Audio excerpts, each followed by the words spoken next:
자, 이제 유량 산정 이어서 가볼게요. 이번에는 이제 유속에 의한 방법으로 우리가 계산을 합니다. 앞에는 뭐 이제 자연 현상들이나 이런 인자들을 이용을 해서 우리가 식을 만들었지 않습니까? 평균 유량을 이제 산정하는 방법들을 했었는데요. 이번에 이제 유속을 이용을 해서 베르누이의 유체 방정식하고 다시의 법칙에 의해서 우리가 Q는 AV 알고 계시죠? 그래서 그냥 이게 아마 여러분들이 앞으로 산림과 관련된 일에서 이제 종사를 하신다 그러면 이 Q는 AV라는 거하고 합리식 Q는 CIA다. 요 두 가지 식을 굉장히 오랜 시간 동안 보셔야 됩니다. 볼 수밖에 없어요. 다 이걸로 거의 해결이 돼요. 유량이 많은 하천에서 사용이 되고요. 통수단면적과 평균 유속 측정 및 추정이 가능한 경우에 사용이 되고요. 하천의 흐름은 우리가 정상유다라는 가정하에서 Q는 AV에 적용이 가능한 상태들이 될 것 같습니다. 자, 그 다음에 이제 유량 관측 시설에 의한 방법도 있어요. 그래서 유량 관측 시설이 뭐냐면 하천을 횡단하는 어떤 구조물을 설치를 해요. 지금 아래에 있는 보시는 그림처럼 이렇게 단면을 이렇게 설치를 해서 요 단면을 통과하는 물의 양을 계산을 할 수 있게 되는 거죠. 미리 여기는 맞는 식들이 다 계산이 되어 있어요. 그래서 장기간 안정적으로 수위 측정을 위해서 수계를 횡단하는 노치라든가 웨이어 같은 것들을 설치를 하고요. 여기에서 측정을 하는 거죠. 그래서 우리가 이제 양수웨어라고 이야기를 하는 게 유로의 수위 및 수심의 확보, 수위 및 유량의 측정을 위하여 유로를 횡단에 설치하는 시설 공작물을 우리가 양수웨어라고 얘기를 해요. 아래 보시는 것들이 양수웨어, 아니면 양수댐 이렇게 이야기를 하죠. 그 다음에 이제 충유웨어가 있습니다. 노치 나비가 수로의 나비보다 작아서 양측에 물이 수축되어 흐르는 구조입니다. 지금 보시는 게 이런 충유웨어라고 보시면 돼요. 그러니까 하천의 단면, 원래 흐르는 물의 단면보다 물이 흘러 지나가는 이 노치가 단면이 작죠. 막아놨죠. 좁죠. 이렇게 만들어 놓는 것들을 이제 우리가 충유웨어라고 이야기를 하고요. 그 다음에 이제 직유웨어는 노치의 나비가 수로의 나비하고 같습니다. 그래서 여러분들 그냥 일반적인 농수로 같은데 생각하시면 돼요. 그 다음에 이제 웨어의 단면형에 따라서도 또 조금 달라지는데 지금 보시는 것처럼 직각, 사다리꼴, 삼각형, 그 다음에 뭐 계단 형태도 있어요. 복합형이라고 해서 이런 형태로 되는 것도 있는데요. 요건 이제 수위에 따라서 식이 달라지겠죠. 이런 차이들은 이제 있습니다만 이런 것들을 이용을 하게 됩니다. 그래서 이제 이런 것들을 실제로 설치해 보면 이런 형태들이 될 거예요. 실제로 흐르는 물을 이제 이 떨어지면서 낙차에 생겨서 물이 와류가 생기겠죠. 이거를 이제 흐름을 정상류 형태로 바꿔주기 위해서 이런 보호시설들을 감세목이나 뭐 이런 보호시설들을 설치를 하게 되고요. 그 이후에 우리가 집수된 물들을 이제 뭐 수위실을 만들어서 측정하거나 아니면 바깥에 이렇게 센서를 달아서 측정을 하거나 이런 식으로 하게 됩니다. 실제로 수위실 단면을 보면 이런 형태가 돼 있어요. 이제 관을 설치를 해서요. 네. 뭐, 이 수위는 항상 같을 테니까요. 자, 요 수위 차이를 부표실 안에서 측정을 하는 거죠. 왜 이렇게 하냐면, 바깥에는 이제 뭐 바람이라든가 외부 영향에 의해서 수위가 흔들릴 우려들이 있습니다. 그래서 그런 것들을 보완하기 위해서 이렇게 이제 수위실을 만들어서 안쪽에서 측정하는 그런 이제 장비들이 들어가 있어요. 자, 그래서 이제 우리 이제 수문 관측 사례를 한번 보여드릴 건데요. 실제로 충북대학교에서도 저희도 그 산림과학원하고 연계를 해서 청원 시험역 미동산 수목원 내에 하고요. 공주 시험역이라고 해서 충남 산림자원연구소 내에 두 곳에 이제 장비가 설치가 되어 있습니다. 그래서 미동산 유역 같은 경우 약 한 15헥타 정도 되는 혼요림 지역이고요. 그 다음에 공주시험역 같은 경우는 약 한 29헥타 정도, 그러니까 2배 정도 되죠? 화렵수림 지역입니다. 그래서 두 개의 토질도 다르고요. 네, 뭐 임상도 다르고요. 장기간 계측을 해본 결과 두 개 전혀 다른 결과들이 보여지긴 해요. 자, 그래서 이제 여기에 설치된 장비들 보시면 우리가 이제 자 부자식 수위계입니다.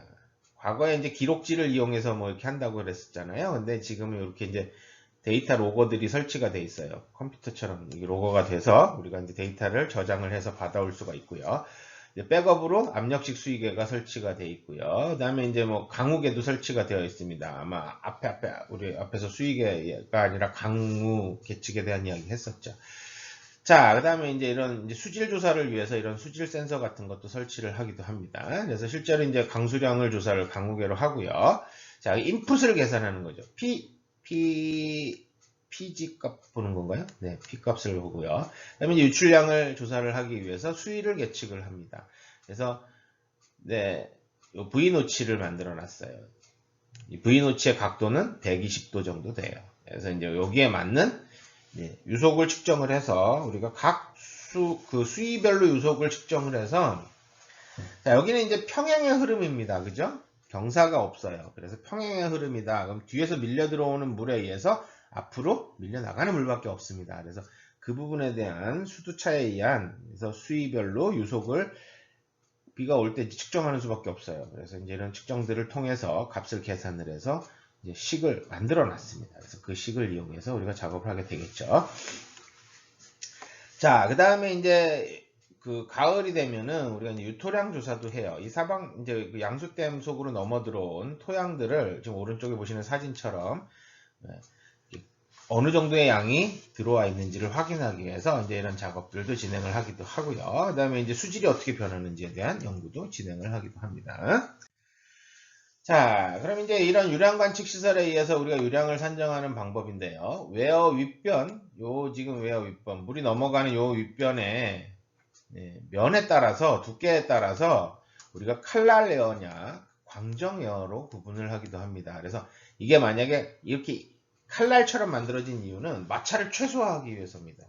그래서 그 물이 지금 낙차가 발생하는, 수두차가 발생하는 시점에서 그 마찰을 최소화했을 때 그냥 일반적인 자연의 유속 형태를 만들기 위해서 만든 거고요. 그 다음에 이제 광정에어 같은 경우는 면을 따라서 흐르니까 마찰력이 생겨요.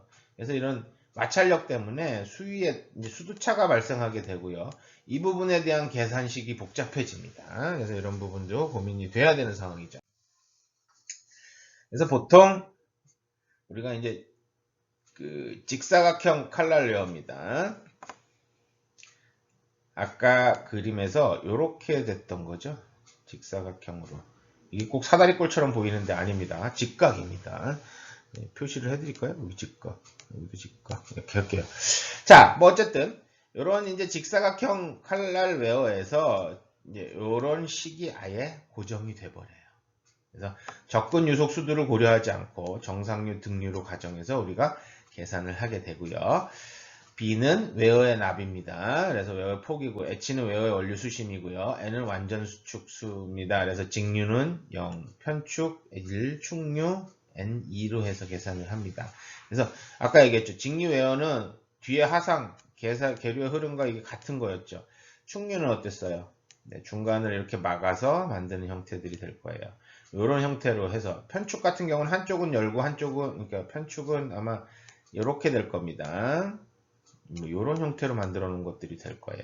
물이 여기를 흐르겠죠. 물이 이렇게 흐르면 편축이 될 테고요. 요건 축류웨어고요. 그죠? 아까 이게 없어서 전체가 이렇게 쫙 흐른다 그러면 직류웨어 형태가 될 겁니다. 거기에 따른 식들이 거의 통일이 되어 있어요. 지역마다 근데 조금씩 다르긴 해요. 왜? 네. 이게 뒤에서 들어오는 물이 천천히 들어오냐 빨리 들어오냐에 따라 달라져요 또. 그래서 이 지금 우리 웨어를 만들어 놓은 곳의 상류의 경사에 따라서도 조금 달라지긴 합니다만 대표적으로 요 식으로 이제 거의 만들어지게 됩니다. 자, 다음에 이제 삼각형 칼날레어입니다. 우리 지금 저희 학교에 이제 그 우리 산림공학 실험실에서 사용하고 있는 미동산 수목원에 설치되어 있는 V노치 형태의 칼날웨어입니다. 그래서 접근 요속 수두를 고려하지 않고 정상류 등류로 가정하고 계산하는 형태고요. Q는 1.4H의 2분의 5승으로 계산을 하도록 되어 있는데 이건 이제 90도일 때예요. 세타가. 근데 120도일 때는 이게 조금씩이 달라집니다. 그래서 뭐 저희 같은 경우는 그 미동산 수목원에 맞는 식을 계산을 해서 확정을 해놓고 그 식을 가지고 활용을 하고 있습니다. 자, 다음에 이제 최대 홍수유량을 산정하는 방법인데요. 시우량법이 있습니다. 보통 이제 사방 사업을 위해서는 특정 지점을 통과하는 최고 수위 때의 최대 홍수량 계산이 필요한데요. 이런 것들을 이제 하기 위해서 나온 식입니다. 그래서 뭐 K는 6억 개수라고 그래서 지금 아래 보는 이제 면적별 6억 개수가 있고요. 그 다음에 A 유형 면적이고요. M은 최대 시우량을 넣어서 우리가 계산을 하게 됩니다. 그래서 보통 임상이 좋은 산지 유형은 0.35에서 0.45 정도 입력을 하고요. K값을. 좋지 않은 산지는 0.45에서 0.65. 안 좋을수록 점점 숫자가 1에 가까워지죠. 이렇게 계산을 하면 됩니다. 그 다음에 최대 시우량은 일반적으로 20에서 50년 빈도의 확률 강우량을 사용하고 있는데요. 우면산 산사태 이후에는 우리가 산림에서도 사방에서도 이제 100년 빈도의 확률 강우량을 사용을 하고 있습니다. 100년 빈도로 올라가면 이제 유량이 커지죠. 자, 그 다음에 이제 그 합리식법이 있습니다. 그래서 이제 Q는 CIL이라는 합리식입니다. 이건 경험식이에요. 어떤 배수 유형 내에 발생한 호우의 강도와 첨도 유출량 간의 경험식입니다. 근데 이거를 쭉 맞춰갖고 결국은 계산식이 만들어진 거죠. 그래서 경험식이라서 생각보다 잘 맞아요. 근데 이제 그 C 값을, Q는 이제 CIA다 보니까 유출계수 값을 어떻게 건드려 주냐 하고, I는 지속기간이 TC인 강우 강도입니다. 그래서 강우가 지속되는 시간에 따라서 강우 강도가 달라지는데 이 부분에 대한 것들을 고민을 해야 돼요.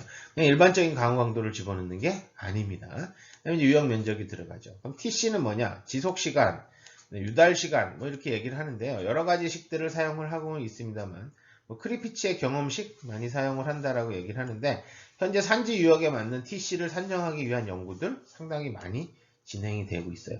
쉽게 얘기해서 자, 산 꼭대기에 빗방울이 하나 떨어져 갖고 저희가 지금 그 계측하고 있는 지점까지의 도착하는 시간이에요.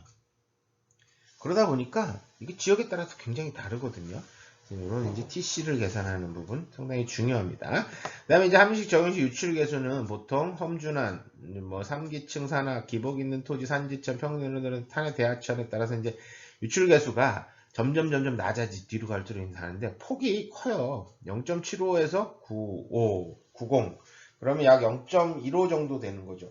이 0.15의 범위 15칸 정도로 나눠질 텐데 이 칸을 어떻게 활용하냐가 중요한데 대부분 이제 중간값을 집어넣습니다.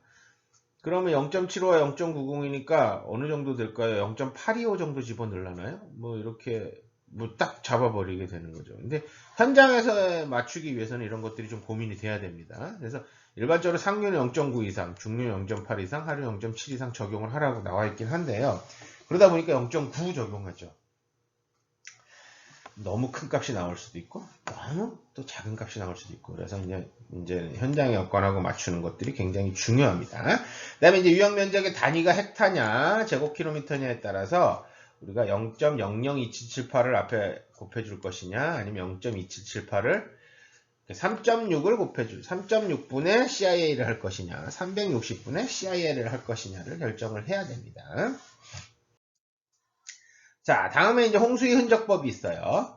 홍수유량 측정에 자주 적용되는데요. 빈도가 낮아 측정이라기보다는 추정에 가깝습니다만 실행이 용이한 장점이 있습니다. 그래서 여러분들 아마 그 산지 계곡이나 이런 곳에 가보면 수해가 발생했을 때, 대표적인 게 우리가 댐에 가보면 됩니다. 대청댐, 충주댐 같은데 가물었을 때 가보면 어때요? 여러분들 물이 쫙 빠져갖고 그 사면에 보면 수목이나 이게 식생이 있는 면이 딱 끊어져 갖고 아예 라인이 나지하고 이렇게 딱 구분이 져지죠. 거기가 바로 이제 홍수가 지나간 그 수위가 찼던 범위죠. 식생이 거긴 살 수가 없었던 거지 않습니까? 물이 찼다 빠졌다 하면서 계속 침식이 되니까 식물이 살 수 없는 범위가 되는 거예요. 그럼 거기까지가 최대다고 보면 되는 상황이 있는데 산지에서도 마찬가지입니다. 그래서 주변에 뭐 비닐이 걸려 있다라든가 아니면 침식에 의해서 깎여 나갔다라든가 이끼가 어느 면까지만 있다라든가 이런 것들을 통해서 우리가 홍수위를 추적하는 거죠. 그래서 유로를 조사해서 쓰레기의 흔적이나 계안부의 식생 피복과 표토 침식 같은 거 홍수에 의한 계안부 오염 등의 위치에서 홍수터를 추정을 하게 되는 겁니다. 자, 그 다음에 이제 간이 홍수위 추적표를 미리 설치해 놓고 홍수위를 측정하기도 하는데 이건 솔직히 뭐 거의 쉽진 않습니다. 그래서 홍수위 물매, 유적 측정, 평균 유속 공식에는 유속 계산, 수해 후 그 홍수 유량을 알고자 하거나 또는 기간 내 최대 홍수량 계산 시에 이제 적용을 하게 됩니다. 자, 다음으로 이제 유출과 관련된 용어 이야기들을 좀 진행을 할 건데요. 뭐 용어라고 이야기는 하지만 교재에서 이게 용어만 얘기하는 게 아니라 또 다른 얘기도 굉장히 많이 해요. 그러니까 실제로 뭐 적용이라든가 이런 부분까지 다 얘기를 해서 앞뒤로 중복되는 내용이 좀 있으리라 생각이 됩니다만 한 번씩 더 뭐 반복 학습한다라는 생각으로 진행을 하면 도움이 될 것 같습니다. 자, 초기 수문 기술자의 일은 연구를 하는 게 아니고요. 지역의 기후, 토양, 식생, 토지 이용의 영향을 설명하고 이해하는 이런 것보다는 주요 하천의 건설, 설계, 홍수 예방에 관한 것이 더 많았겠죠. 근데 최근 수문학자들은 수자원 지역에 좀 더 많은 관심을 가지게 되죠. 물이 도대체 어떻게 나오는지를 알아야지 우리가 물을 좀 더 유용하게 쓸 수 있으니까. 그래서 물의 생산, 침식, 공해, 양분순환, 첨도 유량의 홍수 유발이 강조되기 때문입니다. 자, 고전적인 수문학적 기술은 주로 하천의 이용에서 발전되어서 유출 과정에 대한 용어가 새로 생겼기 때문에 자원개발기술자, 수문기술자, 토지관리자 사이에 정보교환이 지연된다라고 이제 여기 이제 언급을 하고 있는데요. 무슨 얘기냐면 어려워요, 용어의 제목이. 용어가 우리말로 바꾼 건 더 어려워요. 한자로 바꿔놨기 때문에 한자를 우리 한글로 표현하고 있기 때문에 더 어렵습니다. 그러니까 이게 서로 이해가 잘 안 되는 거죠. 그래서 내용을 서로 쉽게 해서 외래어로 얘기하는 것 같아요.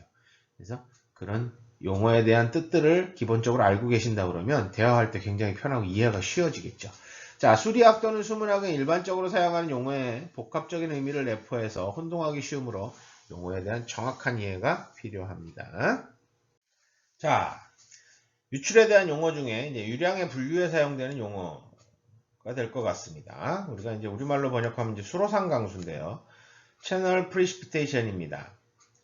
결국은 뭐 밑에 나오는 얘기예요. 순강수 중 하늘에서 내려오는 이제 순수한 강수 중에 상수 하천에 떨어지는 직접 떨어지는 결국은 뭐 쉽게 얘기하면 한강에 내리는 비라고 생각하시면 돼요. 근데 한강변에 내리는 비가 아니라 한강 물 위로 떨어지는 비다라고 생각하시면 됩니다.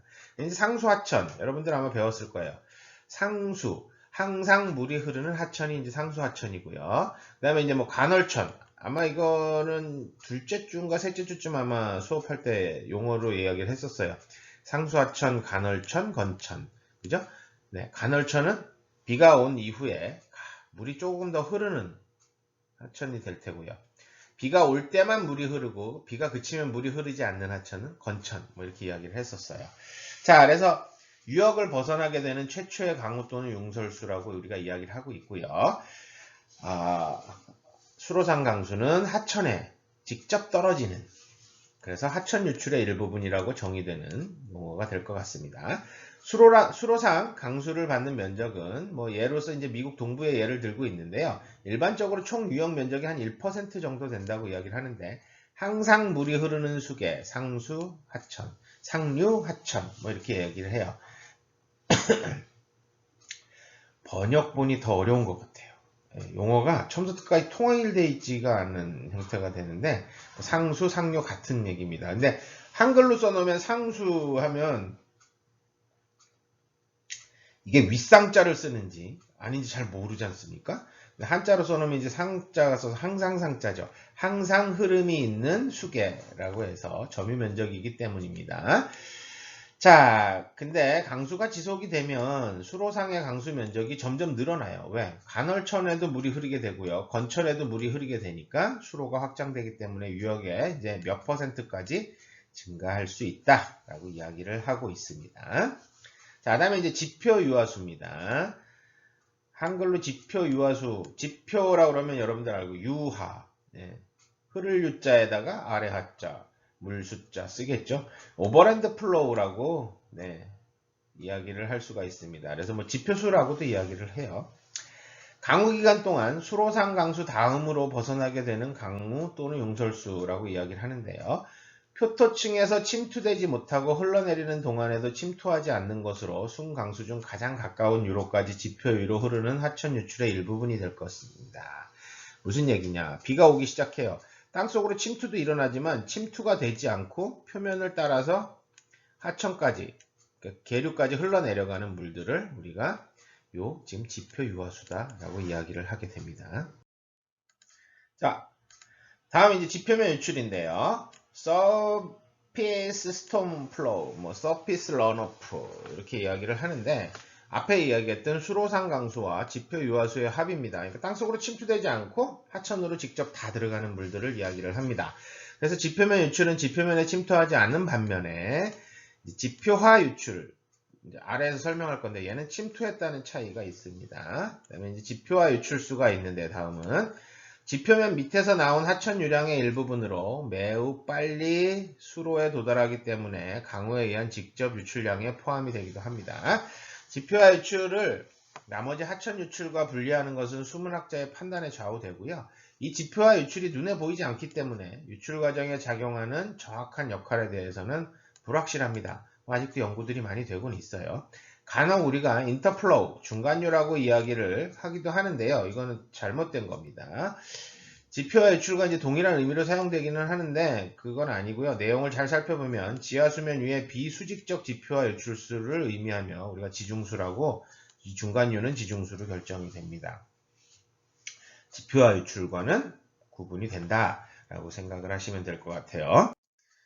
자, 다음은 이제 직접 유출입니다. 유량을 이제 분류하는데 직접 유출과 기저 유출로 우리가 나눠요. 그러면 우리가 직접 유출은 new water, 기저 유출은 old water 이렇게 이야기를 하기도 해요. 왜 이러냐면 자, 하늘에서 내려서 바로 지표면이나 아니면 하천으로 직접 떨어져서 바로 하천으로 모여서 흘러나가는 물이에요. 그러니까 지금 하늘에서 내린 물이 바로 나오니까 어때요? 쇠물이 나오는 거죠. 그래서 new water라고 이야기를 합니다. 자, 수로상의 강수, 지표 유화수, 지표하 유출 등 세 가지 하천 유출량의 합이고요. 유역의 홍수를 일으키는 특징을 설명할 때 가장 흔하게 사용되는 용어가 이 직접 유출이 될 것 같아요. 다음에 이제 기저 유출은 올드 워터라고 얘기했죠. 땅속으로 침투돼서 땅속에서 일시 저류되다가 이것들이 땅속을 흘러서 하천으로 나오게 되겠죠. 그럼 이제 이건 비가 그치고 나도 하천에 흐름이 있는 이유죠. 그죠? 비가 오지 않아도 물이 흐르지 않습니까? 그럼 비가 오지 않을 때 흘러나오는 물이죠. 그럼 뭐 이게 언제 온 거예요? 이전에 왔던 비가 내리고 나오는 거죠. 흘러나오는 올드 워터입니다. 그러면 지금 막 하늘에서 비가 와서 뉴 워터가 나오기 시작해요. 그럼 뉴 워터만 나올 거 아닙니다. 그죠? 네, 상류에서 이제 땅속으로 침투되는 물들이 자연스럽게 밀어낼 테니까 하류 지역에서는 당연히 이제 올드 워터도 나와요. 그럼 이 뉴 워터와 올드 워터의 양을 분리를 해내야지만 우리가 되는 거죠. 그래서 이제 뒤에서 유출 분리하고 관련된 이야기를 이야기할 겁니다. 자, 강우와 강우 사이나 눈이 녹는 기간에 하천에서 유출되는 물을 우리가 기저 유출이라고 이야기를 하고요. 유역 내에 떨어지는 강수 중 가장 오래된 것이라고 추측을 할 수도 있습니다. 일반적으로 토층을 통해서 지하 수면까지 수직적으로 침루하여 물이 채워지게 되는 광대한 지하수 대수층으로부터의 유출이라고 정의가 됩니다. 기저 유출은 통기대, 특히 극경사지에 포화되지 않은 토양으로부터의 지연된 유출에 의해서 지속이 되고요.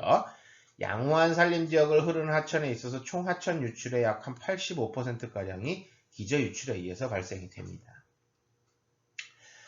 미국 동부에서 실험을 해보니까 하천 유출의 약 70% 정도가 기저 유출이었고요. 30% 정도만이 직접 유출이다라고 우리가 구분을 할 수 있었다라고 이야기를 해요. 자, 다음 이제 하천 유출입니다. 그러면 이제 하천으로 나오는 것들 스트림 플로우가 이제 우리가 Q 값이 되는 건데요. 수로 바닥 위와 양둑을 흐르는 어떤 한 지점의 물의 이동을 우리가 이야기를 하죠. 그럼 이 양적인 하천 유량은 수위 계측실에서 측정된 유량이라고 이야기를 하기도 해요. 그래서 Q는 아까 앞에서 얘기했던 그것들, 수로상강수, 지표면 유출, 그 다음에 지표하 유출, 그 다음에 기저 유출을 포함해서 이렇게 다 포함되는 것들이라고 생각을 하시면 될 것 같고요. 자, 거기에 이제 침루수가 있어요. 베이진 리케이지라고 얘기를 하는데요. 수위 계측 장소 상류의 수로로 유입되지 않고 그 밑의 깊은 통로를 통하여 손실되는 물이라고 이야기를 합니다. 그래서 나중에 이건 지하수나 지중수가 되는데요. 다른 침루수는 표면 분수계 밑에서 측면으로 유출되고요. 침루수는 물이 밖으로 나오는 장소에 따라 유역의 유출량이 플러스 혹은 마이너스가 되는데 이 양은 그렇게 크진 않습니다. 무슨 얘기냐면 제가 여기서 측정을 지금 하고 있어요. 근데 물이 이렇게 지나가야 측정을 하는데 깊이 들어가서 이렇게 뒤에서 나옵니다. 이 물은 어디로 가는지 우리가 땅속에 있으니까 알 수가 없겠죠. 지표면이 있어요. 지표면. 그죠? 그럼 이 애를 확인할 수가 없는 거죠. 만약에 얘가 이 중간에서 나와서 우리가 측정할 수 있으면 플러스 값이 되는데 땅속으로 들어가서 가버리면 어디 있는지 모르니까 마이너스로 처리를 하기도 한다. 그 얘기를 하고 있는 겁니다. 자, 다음에 이제 지하 유출입니다. 언더플로우라고 얘기를 하는데요. 계곡의 침전물 또는 퇴적물에 설치한 댐 밑으로 이동하는 측정되지 않은 물입니다. 이건 이제 우리가 뭐 이런 측정을 하려고 앞에 댐을 설치를 했어요. 이런 사면에 댐을 설치를 딱 해서 데이터를 받으려고 그러는데 물이 여기를 넘어서 가는 게 아니라 이렇게 스며서 가는 형태들이 되겠죠. 이건 이제 우리가 애초에 댐을 시공할 때 바닥까지, 기반항까지, 불투수층까지 연결해서 하지 않았기 때문에 이 아래로 침루해서 지하로 이동하는 물이 될 거예요. 그래서 뭐 이런 물들이 많지는 않습니다만 그렇다고 작은 경우는지도 않습니다. 그래서 우리가 뭐 사방댐을 만들어 놨는데 물이 안 고인다. 그 지역에 물이 없어서 그런 경우도 있겠지만 땅속을 통해서 물이 이동하고 있기 때문에 그럴 수도 있다. 그래서 결국에 이제 물의 생산량은 물의 총량이라고도 이야기를 하는데요. 일정 기간 동안 유역 내에서 생산된 물의 총량을 얘기를 해요. 결국은 이제 총 강수량에서 증발산량과 저류된 양의 변화를 뺀 것들을 이야기를 합니다. 그래서 우리가 물 생산량은 총 강수량 빼기 증발산량 빼기 저류된 지하수의 변동량 이렇게 이제 계산을 하면 되는 거죠. 앞에서 물수지 했던 거죠. 요걸 이제 유출의 구성 요소로 바꾸면 이렇게 돼요. 이제 Q 하천 유출이었죠. 마이너스 U 지하 유출 플러스 마이너스 L L은 뭐였어요? 아까 앞에서 침누수였나요? 네. 그래서 실제 유역 실험을 위해서는 이 U 지하 유출과 침누수가 아주 적거나 일정한 곳을 찾아야지만 우리가 이걸 계산을 해낼 수가 있는 상황들이 됩니다. 자, 그다음에 이제 소유역의 숨은 곡선을 정의하기 위한 이제 필수 용어들이 몇 가지 있는데요. 숨은 곡선으로부터 정의하는 방법이 있습니다. 그래서 하천유량, 첨도유량, 선행류, 지체시간 같은 것들이 될 테고요. 숨은 곡선으로부터 분류되는 것들입니다. 직접 유출과 직접 유출 시간을 분류를 해내는 거죠. 그다음에 유출 과정에 의한 정의로는 아까 지표 유화수, 지표면 유출, 수로산 강수 같은 것들. 근데 솔직히 이 지표 유화수, 지표면 유출, 수로산 강수를 딱 자연 유역에서 분리해서 계산하기가 너무 힘듭니다. 그래서 계산에 의한 분류로는 또 기저 유출이 있죠. 기저 유출은 하천 유출 마이너스 직접 유출을 하면 되고요. 지표화 유출은 직접 유출 마이너스 지표면 유출을 하면 지표화 유출이 만들어질 겁니다. 자, 숨은 곡선에 나타난 그래프나 수학적인 계산으로 직접 유출의 근원이나 경로를 알 수는 없습니다. 우리가 이제 계산을 해낸 유출의 양을 계산을 하는데 그 유출이 직접 유출이 어떻게 나눠지는지 이런 것들을 우리가 계산해낼 수는 없다는 이야기가 될 것 같고요. 유량의 변화는 유역에서 저류의 감소 또는 증가 효과에 따르기 때문에 근원과 경로를 다르게 결합해도 아주 비슷한 숨은 곡선을 만들어낼 수도 있다 라고 생각을 하시면 될 것 같습니다. 자, 그 다음에 이번에 이제 저류에 대한 분류입니다. 좀 전에 이제 유출에 대한 거였고요. 자, 유역으로부터 가장 빨리 이동하는 물이라도 어느 정도 시간적으로는 지체가 됩니다. 수문학자는 강수에서 하천 유출이 일어날 때까지 저류를 몇 가지 요소로 분류를 하게 됩니다. 그래서 일단 차단 저류가 있어요. 앞에서 배웠어요. 차단 저류. 지표의 식생 위에 포착되는 물 또는 눈입니다. 강수 기간 동안 식생에 포착되는 물의 양은 피복된 식생 유형에 따라 달라지죠. 그래서 경작지에서는 약 0.5mm 정도, 침입수림은 약 1.5mm 정도 이렇게 차이가 있다라고 이야기를 합니다. 자, 차단 저류는 보통 차단 손실량과 같다라고 이야기를 합니다만 이와 같은 저류는 적은 강우나 수로산 강수, 하천 위에 있는 식생에 의해서 손실될 경우를 제외하고는 직접 유출에 거의 영향을 미치지 않으므로 큰 강우에 있어서 차단 저류량은 무시할 수가 있습니다. 비가 많이 올 때는 이 차단 저류량이 큰 의미가 없어진다는 얘기가 될 것 같아요. 자, 다음 이제 눈에 의한 저류가 있습니다. 우리가 눈은 내려서 바로 하천으로 유입되지 않죠. 눈이 녹을 때까지 기다려야 됩니다. 이게 바로 하나의 저류 되겠죠. 그래서 눈에 의한 저류 또는 적설내에 포착된 물은 기후가 온화해져서 눈이 녹을 때까지는 어떤 형태의 하천 유출도 기여하지 못하게 됩니다. 그래서 눈에 의한 저류나 토양 동결은 고산지대나 극지방에서 유출을 멈추게 하는 역할을 하기도 한다 라고 생각하시면 될 것 같아요. 그 다음에 이제 지표의 모관저류입니다. 여러분들 아마 모세관수 이야기 했었죠? 네, 흡착수, 모세관수, 중력수 이야기할 때 그 모관저류입니다. 지표 유화수가 시작되기 직전에 토양 표면을 적시는 얇은 물의 막을 이야기를 하고요. 이 지표 모관저류는 토양의 침투능이 아주 적어서 지표수가 하천 유출의 대부분일 때 직접 유출을 약간 감소시키는 역할을 합니다. 침투능이 강우량보다 많으면, 그러니까 하늘에서 내리는 비보다 땅속으로 침투하는 양이 많으면 지표 모관저류는 직접 유출해서 정확히 분류하기는 굉장히 어렵다라고 이야기를 하고 있습니다. 자, 다음 이제 지표 중력저류인데요. 강수나 용설이 유수로 되어 낮은 곳으로 흐를 때 표면의 불규칙적인 저항에 의해서 지표면에 잠깐 머무르는 겁니다. 워터 슬라이드처럼 아주 매끈한 면을 가지고 있다 그러면 물이 쫙 흘러내려갈 텐데요. 그렇게가 안 되는 거죠. 그래서 우툴두툴해서 잠깐 덜컥덜컥 이렇게 지체되는 것들이죠. 이 상황도 상당히 이제 저류라고 이야기를 하는데요. 물이 하천으로 유입되기 전에 침투될 가능성이 많아집니다. 결국은 이런 그러니까 러프한 불규칙한 지형들이 상당히 저항이 있다 그러면 네, 어때요? 침투될 확률이 높아지는 거죠. 결국은 네, 하류 지역에서 네, 그 표면을 따라서 직접 유입되는 이 직접 유출의 양이 줄어들게 되는 거죠. 재해를 예방하는 데 도움이 될 수도 있겠죠. 자, 중력저류와 모관저류는 개념적으로 분류를 하긴 하는데요. 실제로는 이 두 가지를 나눠서 설명하기는 굉장히 어렵습니다. 그러니까 정확히 자연계에서 야, 여기까지는 중력저류, 여기까지는 모관저류네 딱 이렇게 나눌 수는 없다라고 생각하시면 돼요.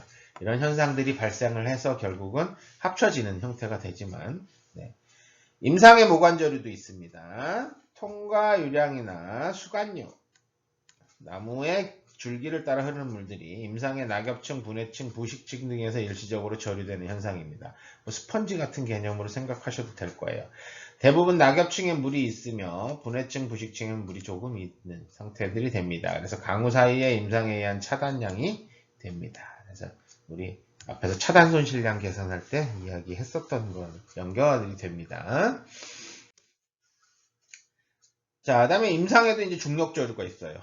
근데 이 여기서 얘기하는 임상은 나무가 아닙니다. 포레스트 플로어입니다. 앞에서도 마찬가지고요. 뭐냐면 표면이에요. 지표면. 네, 낙엽이라든가 뭐 이런 것도 있는 포레스트 플로어입니다.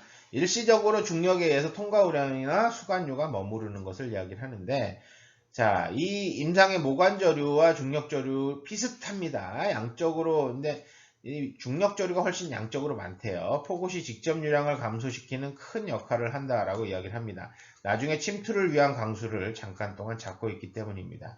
그다음에 이제 소나무 조림지와 같이 낙엽이 흩어져 있어서 임상이 얇더라도 이 임상이 얇다는 얘기는 결국은 지표면에 지피물이 얇다는 거죠. 중력에 의해서 폭우를 제외한 대부분의 강우를 오랫동안 잡고 있는다라고 이야기를 하고요. 이것이 임상의 중요한 저류의 역할이기도 하고요. 또한 빗방울을 흡수한 토양에 맑은 물을 보내고 침투능을 조절하는 역할도 수행을 하기도 합니다.